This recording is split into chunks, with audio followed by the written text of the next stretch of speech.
It's so amazing how forgetful we can all be. Like somehow we all gonna live forever and our hearts are gonna always beat. And then we face a harsh reality or go through a tragedy that reminds us about survival and how it's not a guarantee. You see, Orlando, it's a gift that we're given from the seconds to the minutes that grow into possibilities of long-term extensions. And if we act accordingly, are simply blessed in the prediction that living a long life is an opportunity that is consistent.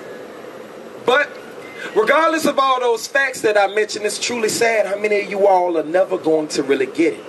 And no matter how I speak to motivate or from experience, some of you all are never going to understand until it's too late and someone's life ends up finished.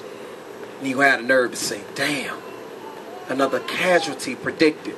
But to me, it possibly is preventative if so many of you all would just listen.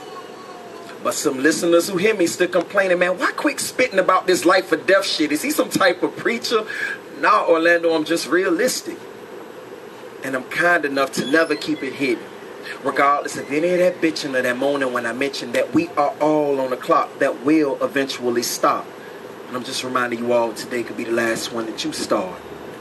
Because see, for some, this is hard to hear from those realistic fears that some of you people seem to feel when someone like me is in your ear about your dying or surviving. Man, it's scary, but it's clear that some of y'all rather look and walk away from folk like me than turn and face the real from folk like me or even your own damn peers. So I guess when it comes to dying, whether if it happens suddenly or takes some years, some of you all are going to still choose to learn the hard way. And I guess choosing that reveals that if some of your loved ones from the past would have never looked or walked away, they could still be here. Instead of laying in the grave and you standing over them, dropping tears on their tombstone, thinking how it went wrong or how somebody's daughter should have stayed or how somebody's son should have just brought his ass home. And then we left with memories and singing out that same song that a lot of you young folks swear to God the Boys the Men made, but actually a cat named G.C. Cameron created for that Coolie High theme song. And if you remember, feel free with me to sing along.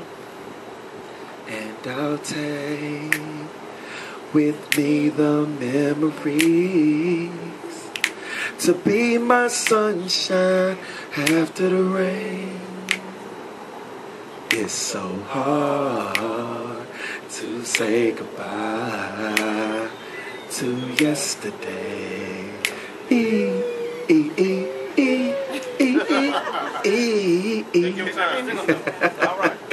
I know I'm not much of a singer at all, but singing that for and which you all felt so good.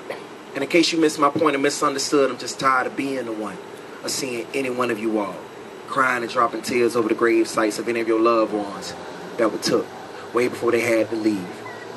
So Orlando, I'm urging you all, please never overlook your life, your gift. Thank you.